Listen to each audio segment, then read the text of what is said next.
Here's a thought experiment for you. If you suddenly woke up with $10 million in your bank account, would you still be you? Would you still act and feel the same? It's a fascinating question, and maybe you guys can chime in on it, but it really makes you wonder, how does money shape who we are? And today we're diving into a topic that's part philosophy, part psychology. Does money reveal who you are or make you into someone new? I know Nietzsche and Socrates would have a field day with this one, so I'm excited for today's episode. Yeah, they sure would. We'll explore how money acts as both a mirror reflecting our values and a sculptor shaping our character.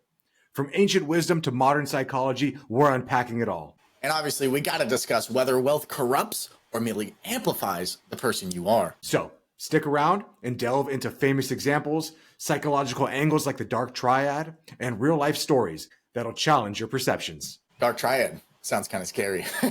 So grab a coffee, get comfy, and let's get right into today's episode with the Five Guys. So in today's podcast, we're asking the age-old question. Does money reveal who you are or make you into someone new?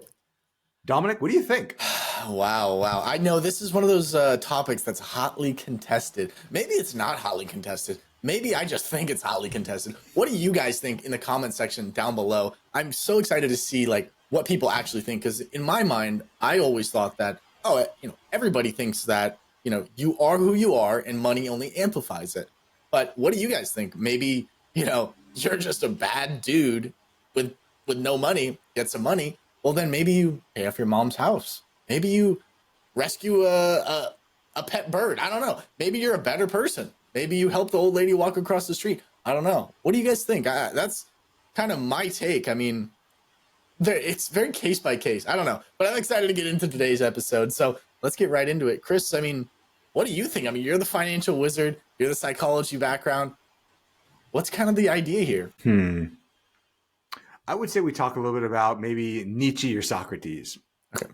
And why they might think that your bank account is only a mirror to you, not a mask. It's a mirror of who you were, but not a mask of who you are. Where I think most people today, they look at their bank account and they say okay, my bank account is who I am. It is my mask. But in truth, it's just going to reflect who you were. Does that make sense? I think it makes total sense. I think it makes total sense, right? The more you have, the more you can do, right? So, but sometimes the more you have, you don't always do good with. You don't always do what your heart would. Oh man, I'm trying to think of that Bible verse where the good that I want to do, I don't do, and the bad that I don't want to do, I do, right? So I think it's kind of a situation like that. I feel like for most people, because most people lack, sorry to call you out, most people, but most people lack input control, output control, right? It's like when you go to let's see, I'm trying to think of a good analogy. When you get a bunch of candy, right? Someone gifts you, I don't know why anybody's gifting you a bunch of candy, but a bunch of junk food, oh, here's this, here's that. I actually had a similar situation happen at work, right? So our budget went up for, stuff we can get for the office, right? So we stocked the fridge with a bunch of goodies, right? Me in my house, I don't have a lot of goodies. I have a lot of ingredients. I don't have a lot of goodies. I'm talking oatmeal pie cookies and Oreos. I never buy those. I don't know why I never buy those. Never buy those, man. So when I experienced something that I didn't have a lot of, right? And I could buy it. It's not a matter of not affording Oreos. I just went crazy. I went crazy on it for 2 days. So I wonder if we can relate that to finance, right? Now, granted, I don't know if you guys know this, Chris. I don't want to break this to you, but I'm not a billionaire. I'm not a Bill Gates type, unfortunately. I want to make that public right now. But, it worries me a little bit. It worries me because I consider myself a good person, as probably the people listening, right? I hope. But if I can't control myself with Oreos, and I never have Oreos, what if when I get $1 million, how will I control myself then? So it's kind of a dangerous preview into a world that could be. So I'm excited for today's episode. I know I keep saying I'm excited, but I'm just going to stay peak excitement for this one. But what are your thoughts about what I was just saying, Chris? You know what I say we do? I say we go ahead and we take both perspectives. So first, let's go ahead and talk about money is the mirror. And if it's a mirror, it reveals your character.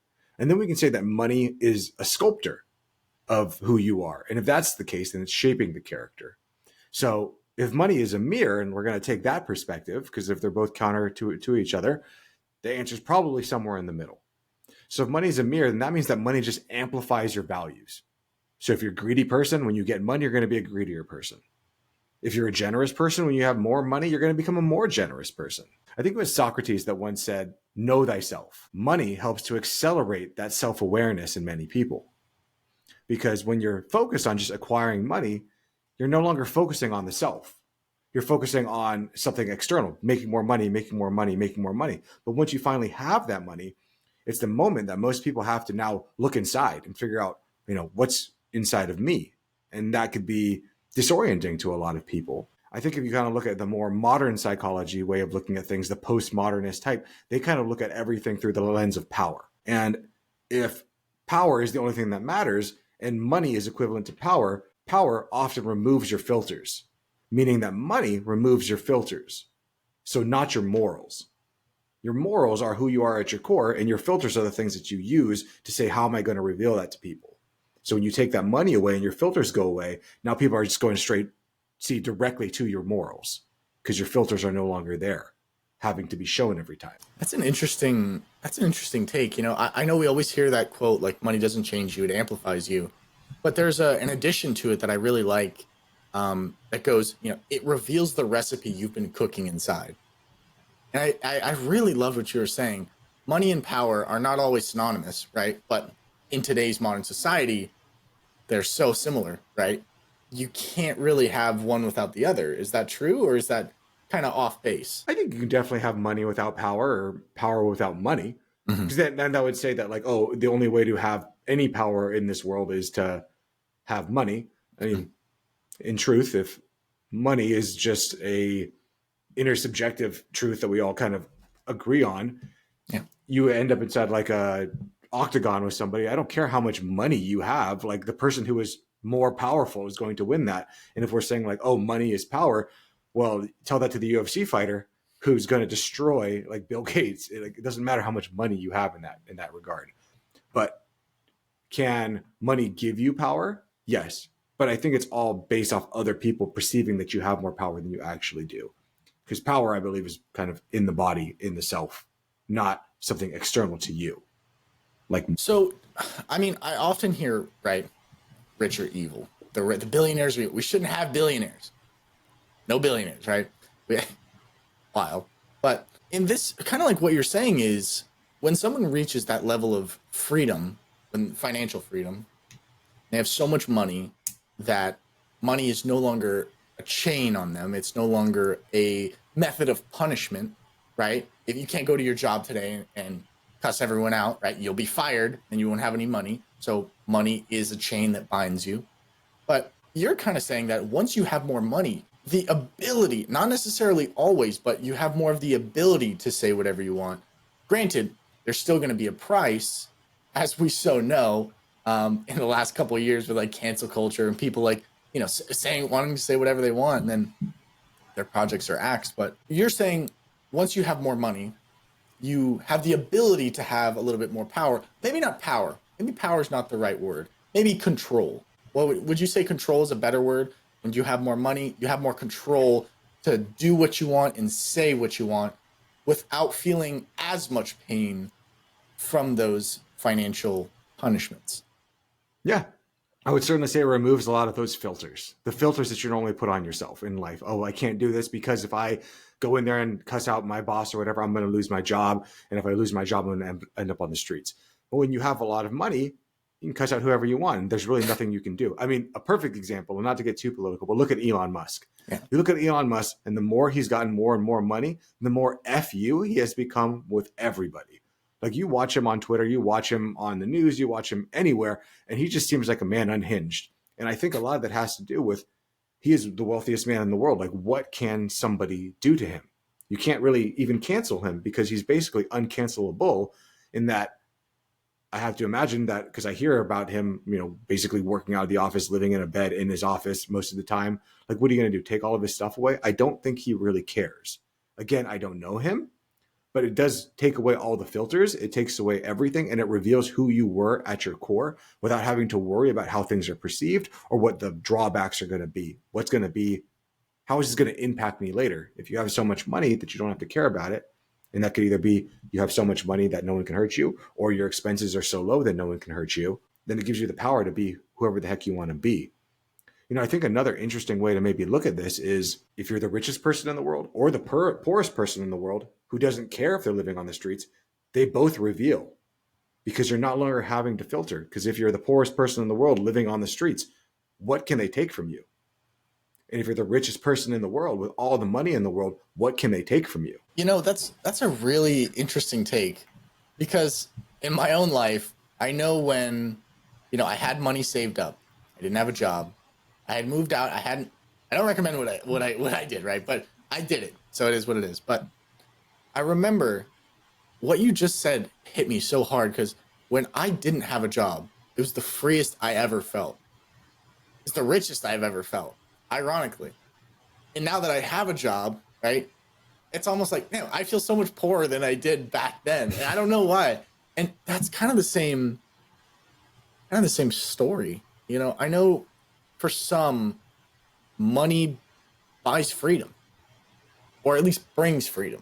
I don't know if you can buy it, but it brings freedom. And for others, it builds a prettier prison.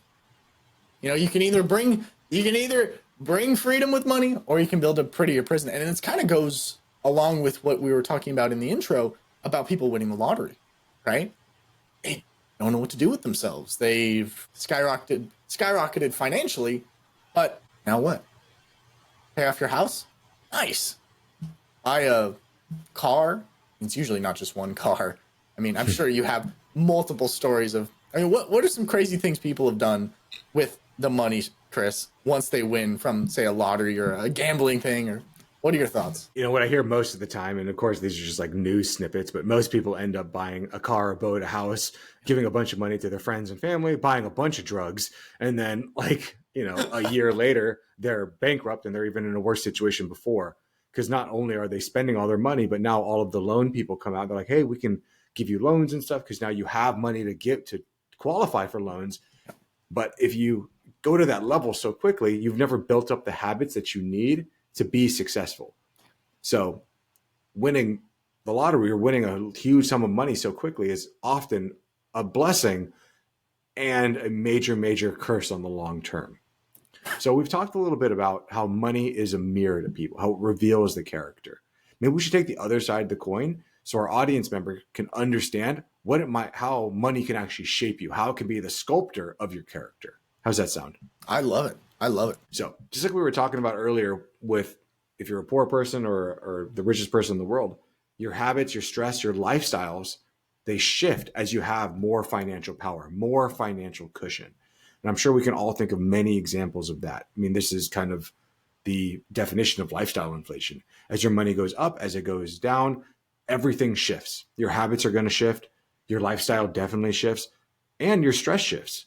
When you're at the lower rung, when you're basically, I'm giving paycheck to paycheck, your stress is all focused on just getting to the next paycheck.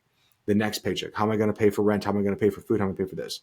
The moment you get that breathing room, for the first time in your life, you're going to be like, man, I don't have that money stress. Thank goodness. I'm going to be happy forever.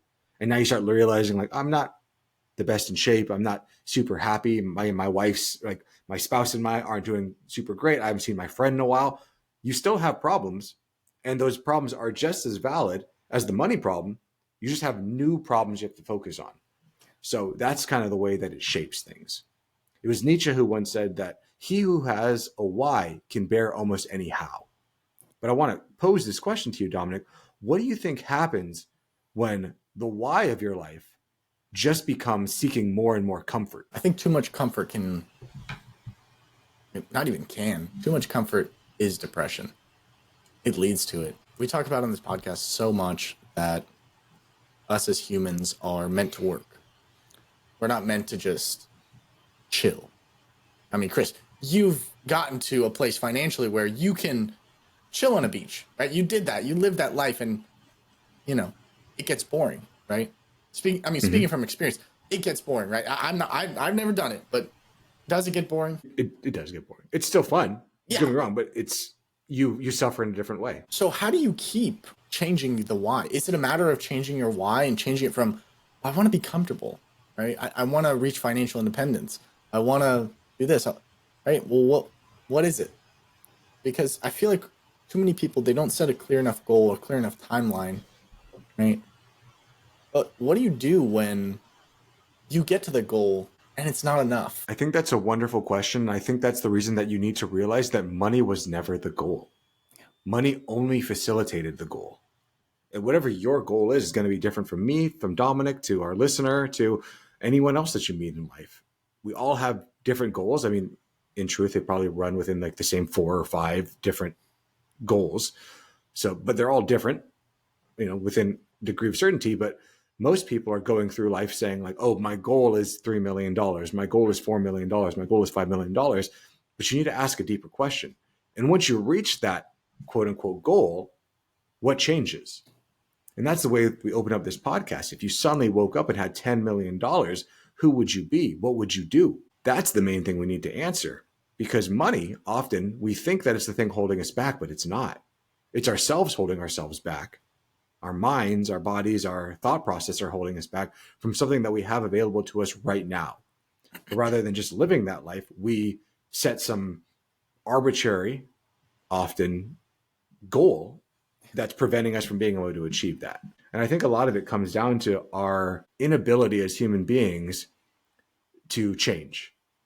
We're all so afraid to change because I think at the end of the day, we all fear death. We fear the unknown. So human beings, we've created this prison. Like I imagine somebody who is, you see a photo of them and they're behind bars and they're shaking those bars. And then you take a wider photo and on both sides of those bars, it's completely open. Yeah. And that's what we do. We create these prisons for ourselves. And we sit there and we shake the bars and say, I want out, I want out, I want out. And you have the freedom to go left or right and get out of that situation anytime. But your brain knows that behind these bars where I'm unhappy and I don't want it, I'm safe. I'm still alive. I know this behind these bars. I can be free on the left. I can be free on the right. But I don't know what's over there. Over there could be death. Over here behind these bars, I'm not happy, but I'm alive. Over there is different. So that's something you have to think about. Maybe the reason that you see people put themselves into these situations over and over and over again, and they blame the money, they blame the government, they blame their boss, they blame whoever. But every time that you point a finger, there's 3 pointing right back at you. There's something in you that's corrupt, that's holding you back from where you want to go. So I would say definitely look at that. Mm-hmm. Because I know for a lot of like entrepreneurs, a lot of men and women too, but I see this most commonly with men. You're chasing money so hard, but if you chase too hard, it can cost you everything you thought you were chasing it for, right? Your family didn't ask for you to work 100 hours a week, right? They didn't ask for XYZ. And I think oftentimes in our society, we look at wealth as a sign of respect. And to a point it is, right? It shows discipline, it shows ingenuity, it shows creativity sometimes, right? Why not respect it? But it can't buy character. And when the respect fades, as sometimes it does, you're really just left with who you are at your core. And most of life's problems and challenges are because we can't sit in a room by ourselves, alone, no music, no distracting, no TikTok, right? It's so funny. This game of life, it's so complex and so simple at the same time. It's so bizarre. It's so bizarre. Where do you go from here, right? So am I saying, is it bad to be wealthy? No, not at all. I want to be wealthy, Chris. I mean, we all want to be wealthy, right? But I guess it depends on what your definition of wealthy is. Yeah, I think you were bringing something up that's pretty important to talk about. It's when you see somebody with money or you know that they have money, in general, we had to think that they added value to somebody. And because in general, that's most of the time true, right? That means that they were studious, they worked hard, they stayed committed to something. It shows all of those things that you want in a partner, that you want in a child, that you want in another person, right? You want someone that can show up, that can do what they say they're going to do, that can stay consistent. Money is one of those things that oftentimes, yes, it does reveal that that person was like that, but sometimes it doesn't. Sometimes it just shows that they were born into the right family. Sometimes it just shows they ended up in the right situation. Sometimes it shows that they just won the lottery. It's not like fitness, where you see somebody who is like extremely well together, diet's on point, they have like a six pack, they're ripped, they look the way that you want to look. There really isn't a way to cheat that. Like that means that person was consistent, that they showed up, that they were able to do what they said they were going to do. They stuck to the plan and they kept on doing it. They repeated it over and over and over again until they found success. Of course, we can say, yeah, they might have had a dietitian, they might have had a personal trainer, they might have had all these things, and they still had to be the one to do it. They still had to be consistent and get the thing done day after day after day. Or with money, they could have all those things and someone can just give them all the money, but you just can't give somebody the physical body. So that's where it's kind of the and part thing. It's not always, it's not never, but when you see somebody who has a lot of money, regardless if they earned it or didn't earn it, majority of the times they did earn it, and there's going to be times that they didn't. But when someone's saying, oh, all billionaires shouldn't exist, all millionaires shouldn't exist, they're going to go and cherry pick the few examples of when it was a bad person, quote unquote bad person, that got the money due to no fault of their own. And they're going to ignore the 99% of people who worked hard, who stayed consistent, who kept on doing what they needed to do over and over and over again until they finally find success. Because it's hard to say that that person did that when you're looking at yourself in the mirror saying, why haven't I done it? If they could do it, then why not me? I'd rather tear them down and say that they're a bad person than look at myself and say, why didn't I try it? Do you think that's a problem of society, that we judge what we aren't because we aren't? I don't know. I can't think of anything else where it's like everybody wants to be rich, whether you say it or whether you say you want to or you don't want. Everybody wants to be well off. I can't think of a reason why you wouldn't want to be well off. But why do we shame those that are well off? I wonder if we could go, I don't know if this might be something from my own research, but where did this notion come from that to be well off is a bad thing? I don't know. It's like, it doesn't make sense. If I had to just throw it out there, it was from people who weren't well off, who rather than playing the role of the hero of I'm going to become well off, I'm going to change my life, I'm going to do that. It came down to them saying it's impossible for me. And then rather than trying, they had to create a story for why they weren't going to try. And the story for they weren't going to try is that those people are bad. Because there's no one in this world who would say like, I don't want to be wealthy. I don't want to be fit. I don't want to be healthy. I don't want to be anything. Yet there are people that will go through life not trying to grow, not trying to get better, but they still have to tell themselves a story for why they are where they are, why they are where they're not where they want to be. Because if you ask them in their deepest, darkest moments, hey, do you wish you were healthier? Do you wish you were more fit? Do you wish you had more money? They're going to say, yeah. But they have to give themselves a story for why they aren't there. And the story they're going to do it is because I'm a good person. Because I'm a good person, I can't do those. And if I'm a good person and I don't have a lot, I don't have where I want to be, then that must mean that those other people that do have it are bad people. It protects me, not them. It protects me from feeling bad about myself, which is your brain's goal, right? Mm-hmm. And I've met people as a personal trainer like, oh yeah, I don't want to get super healthy. Like I don't want to be that healthy because, I don't want to be vain and like think about myself too much. It's like, how does being healthy do that to you unless there's a thought process in your brain that when you see a healthy person, that they must be a bad person who's vain and only cares about themselves? Where does that truth come from? The truth comes from inside your own brain, telling yourself that they must be that way. And if I was that way, because if that was me, then I would be that way. It's a problem with you. Same with the money thing. Mm-hmm. That's a very interesting look into someone's self-belief. Because to me, it's like, I like going down that rabbit hole a little bit. Like, I don't want to get that big because my ego will go crazy. It's like, I think your ego's already going crazy. I think you're already there. Like, to me, at least, like, that's how I would kind of think that, right? It's only going to amplify who you are. And if you're worried about being there, you already are. Does that make sense? Yeah, no, it totally does. And that's the difficult part about it, right? I think there's two ways to build the tallest tower in New York. One, you can build the tallest tower, or two, you can knock everyone else's down. And I think that's what most people do. They'll go around knocking everyone else down rather than trying to build themselves up. Because it's really difficult to build yourself up. It's hard to build the tallest tower. It's so much easier to try to destroy everybody else. And that's unfortunately what our society is kind of going towards. And that's kind of the goal of the podcast, is to teach people that you can do whatever you set your mind to. You can have anything, but you can't have everything. So you need to choose what's in line with your values, your goals, your everything, and start making a plan and executing on that plan to get there. And the way that we have looked at that is to get 1% better every day, to just try a little bit every single day. You're never going to actually reach the destination. And that's actually the goal, because where you are right now is the destination. And wherever you go is the destination. You're always there. And you just keep pushing. If you want to stay stagnant, that's fine too. But most likely you won't be happy. So let's go ahead and look at some of the psychological angles about money and financial power. So I want to teach you about the dark triad. And the dark triad, that's narcissism, Machiavellianism, psychopathy. These are bad people. Okay. There are not very many dark triad types in the world. And it has been theorized that this dark triad type emerges more as people have more financial power. So is that causational or is that correlational?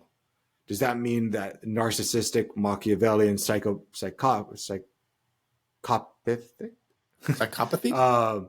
Yeah. One of the people that are psychotic.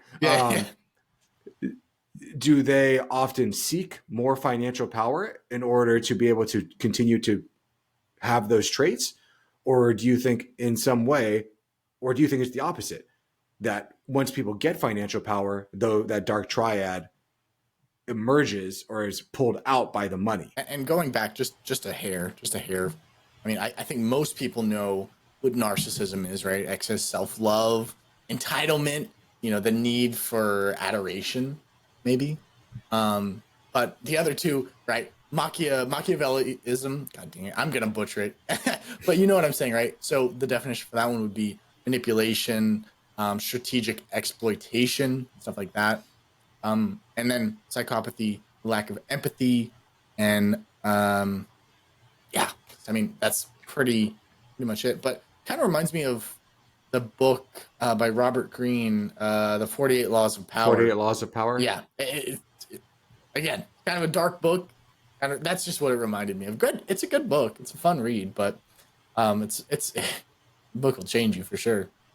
But what you're saying is, as people become more financially successful, these traits start to emerge. Right? I can see for the narcissism. I hope not for the other two. But how do you stop that? Is it something you're pre-designed with? Can they change the trajectory? Can they become a better person as they get wealthier and kind of use these traits and lock them in a vault and, shut them away? Or is it something that it's just like, no, this is brewing in me, Chris. You give me $1 million, I'm narcissistic. You give me $2 million, I'm going for the next one, right? 3 million, I'm a lunatic. I'm a psychopath, right? I wonder, I believe people can change.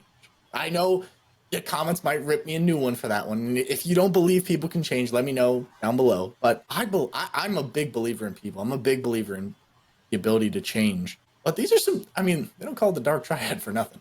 Right? It's festering. It's down there.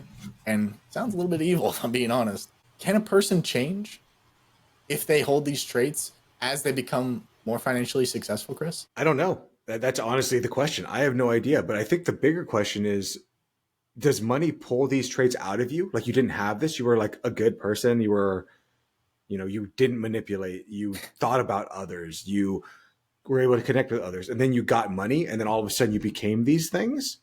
Or were you already these things? And then money allows you to actually like show who you really were. Do we all actually hold these inside of us? And I would say, yes, we do. We are all narcissistic. We're all a little bit psychopathic. We're all a little bit Machiavellian. And all of those things, even though they're called the dark triad, we all have it in us because they all serve us. They're all good in some instances. Sometimes it's good to be a little narcissistic. Sometimes it's good to be a little psychopathic. Sometimes it's good to be a little Machiavellian. Think about the difference between manipulation and leadership. When you manipulate somebody and when you lead somebody, you're basically doing the exact same action. You're trying to get somebody to change what's in the best interest of themselves, which is probably to do nothing in order to benefit somebody else. But when you're manipulating a human being, you're trying to manipulate somebody to do something in the best interest of yourself. But when you're leading somebody, you're trying to get someone to do what's in the best interest of the team. But the way that you go about doing that, the way you manipulate, if you want to use that word, the way that you shape, change, push, the only thing that's different, it might be the exact same way that you do it, but the aim that you're going for is completely different. The reason behind, that's what I mean by aim, is completely different. Because one is in the service of yourself, Machiavellianism, while the other is in the service of a team, leadership. Interesting. Very interesting. I know before the podcast started, you were kind of teaching me a little bit about a few different things. And I'm sure, in fact, this might be a good segue, right? The next thing would be we wanted to talk about was the Dunning-Kruger effect and kind of how that all plays into a different angle, possibly, for finance in this regard, and how it changes a person. But could you give us a definition or kind of an explanation of what this Dunning-Kruger effect is? Yeah, so the Dunning-Kruger effect was noticed a lot with grad students. And then as grad students get started in their careers, maybe when they're like bachelors, it's basically you don't know what you don't know. Each one of us, listening to the podcast, talking, whatever, thinks we know all of human knowledge because we can't even begin to conceive of what we don't know. It would be like, oh no, I know all the colors of the rainbow. Like I've seen all of them. I know all of them. I know all colors. And then all of a sudden there's like a new color. I don't even know what this color would be called. And you see it, you're like, holy crap, I did not know that was a color. Of course you don't know it because you can't even begin to perceive it, but everyone in their minds is locked inside this place, thinking that I know everything. And obviously if I didn't know that I knew it, then I would know I didn't know it. But of course you can't even begin to do it. As the sea of our knowledge grows, so does the shore of our ignorance. The more and more we learn, the more and more we realize we don't know anything, or we have so much more to learn. You know, I think so many people asking if you could ask an omnipotent being or an alien or something like that, any question, what would that question be? My question would be, what question do I not know to ask?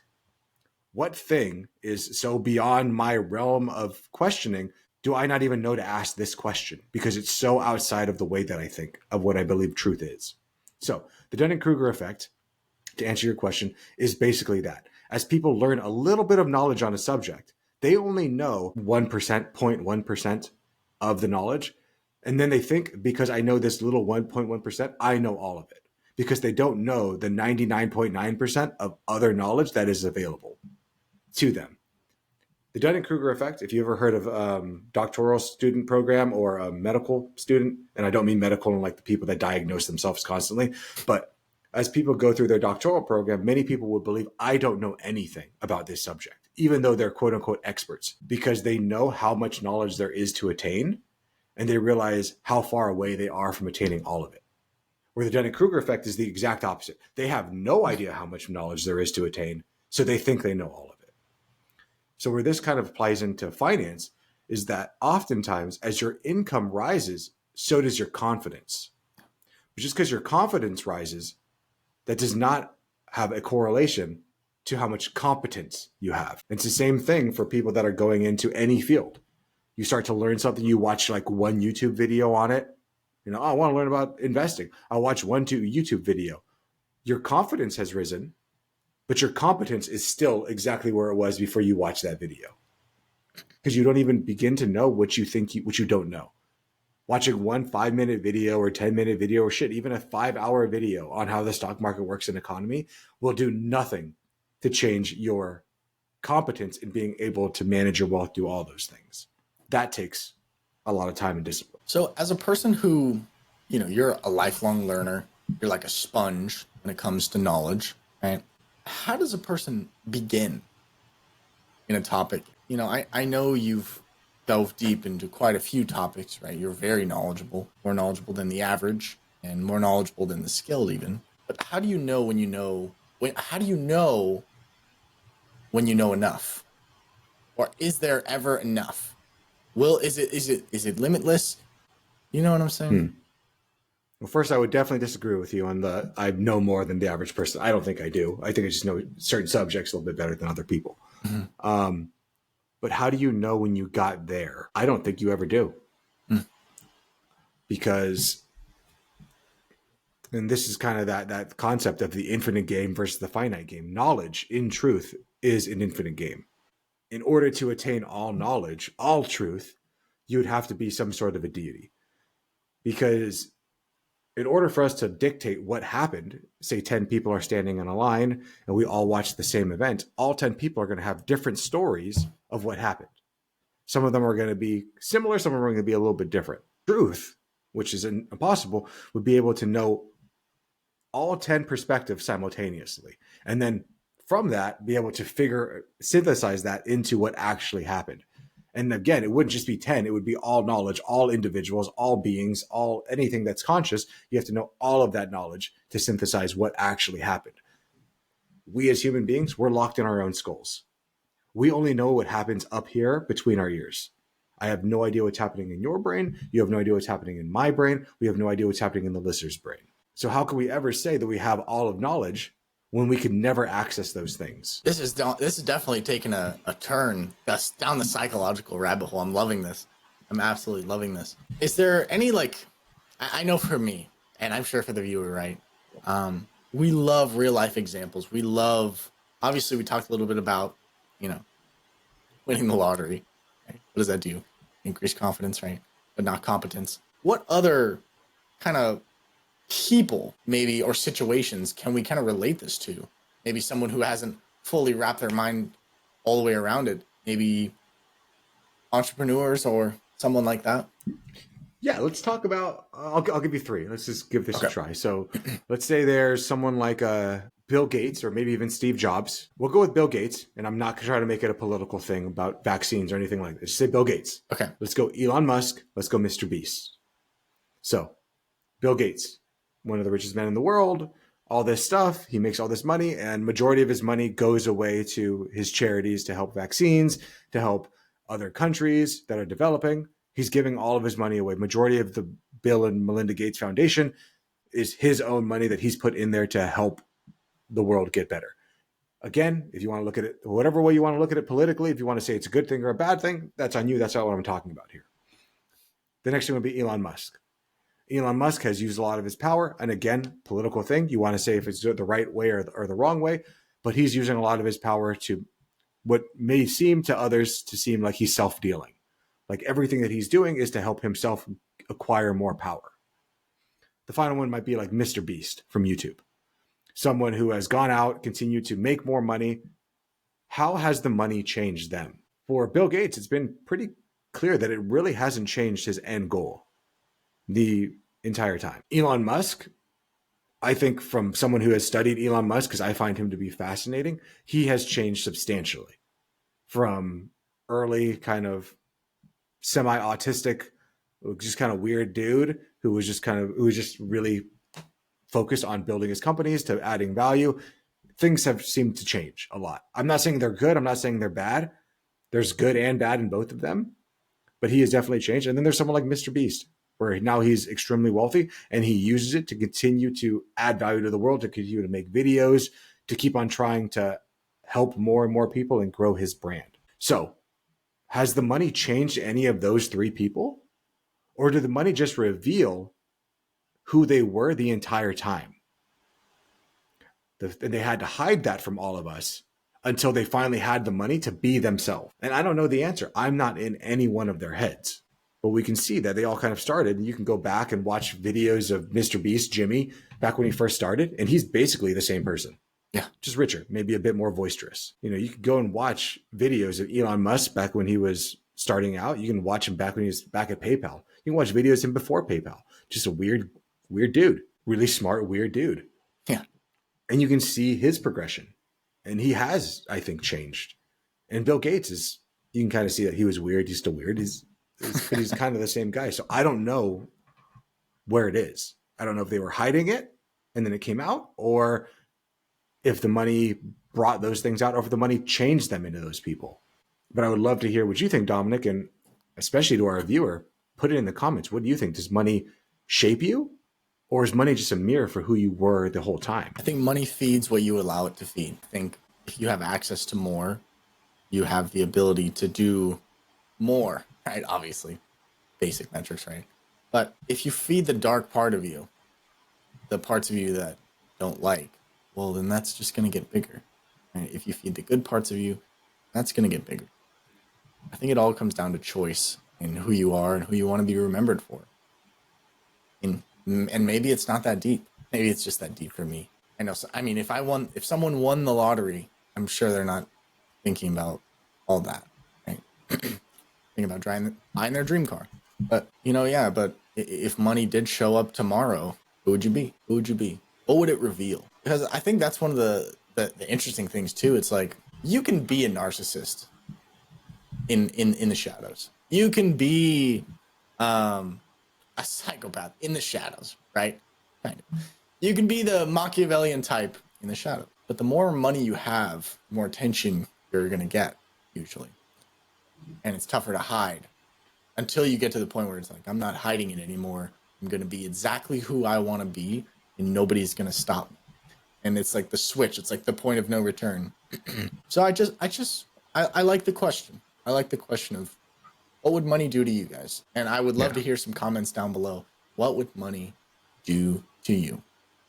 And it's so bizarre because if you think about it, like we talk about on the podcast all the time, but money is just a tool. It's like a hammer. You can build a house with it. You can go kill someone with it. It's up to you what you do with the hammer. And money is just a tool. You're going to use it as a tool to improve the people's lives around you, improve your life, or are you just going to use it to improve your life? I guess that's the only other way to think about it, and just be a tyrant. But I love that. Maybe that'll be our call to action for this week, Chris, if you're cool with that. Just what are you guys' thoughts on money? What do you guys think? How do you think it would change you? Because I find that what we think about and who we are sometimes two different people. Chris and I had a conversation about a year and a half ago. It still goes in my mind and kind of racks in my mind. And it was about my dream car. And I said, I don't know if you remember this conversation, but I do remember this because I staunchly disagreed with you. And I told you, okay, when you get there, we'll talk about it. Yeah. And the whole conversation was basically like, well, once I get my dream car, I'm not going to like baby it. It's just a car, right? I'm not that materialistic, XYZ. And Chris is like, that's total BS. That's total BS. There's no way, right? And, it's funny because that's what wisdom does to you. And the difference between who I was then and who I am now, it's like, oh yeah, no, Chris was 100% right. 100, like not even, I wasn't even in the range, dude. I wasn't even in the range. So it's nice to see that I'm actually growing a little bit here and there, right? But, we're so naive in what we think. You don't know till you know. And then once you know, well, how much do you really know? And that's like out of a Dr. Seuss book right there, but you get what I'm saying? So I guess just challenge what you think, guys, and put yourself in a situation, dream, like truly meditate and really think about who you would become if and when the money gets here. But any final thoughts, Chris? Yeah, I really want to expand on that call to action because I think this is a really big one this time. Sure. So I want you to ask the question, just to reword what Dominic said. If money showed up in your life tomorrow, what would it reveal? I don't know what that amount is. You can call it $10 million, $100 million, $1 billion, $1 trillion. What would that reveal in you? And I'd like you to sit down and maybe journal this out or meditate on it. I think writing this out for most people is going to be the best way because you don't give yourself mental outs. And ask yourself, what does your current bank account say about who you are? And if that bank account was whatever amount that you said it would be tomorrow, what would it say about who you are now? About your values, about your self-worth, about the feelings you have about yourself when you're by yourself, that be your feelings, your character, everything. And then if you like who that person is, I want you to start to live today or tomorrow, I guess, in that regards, as if you already had that wealth. How would you treat others? How would you spend time? How would you act? How would you feel? And do that today if you think that it's going to help to serve your life. Because I think if you start doing that, it will help you lead down the path to getting what you want, to getting to where you need to be. And to finally answer our question, does money reveal who you are, or does it make you into someone new? Is money a mirror, or is it the sculptor? And I would say money is a mirror and it is a sculptor. And I think for us to say it's some binary thing that money only reveals, money corrupts, money, all these things. No, it's an and it depends on the individual and the story that we decide to assign to it from the outside looking in, from our truth and only our truth, but not actual truth. Because too many people go through life believing whatever they feel, whatever they think, whatever their first impression is divine truth. It is the only way things can be. And the only way we can break that, what I like to call habitual reactivity in life, is by questioning yourself. Because in truth, we all think that whatever we feel, act, have come to us is the actual truth, is the logos, because it seems so true to us. But the easiest person for you to trick in life isn't the person that doesn't know your thoughts. It's the person that knows your thoughts more intimately than anyone else. It's you. You can trick yourself easier than tricking anybody else, because your brain will go ahead and it'll cherry pick data. It'll keep things out. That's when you need somebody sometimes to be there, a good friend, a mentor, a partner who can challenge you if you're unable to challenge yourself. I love that. That's perfect.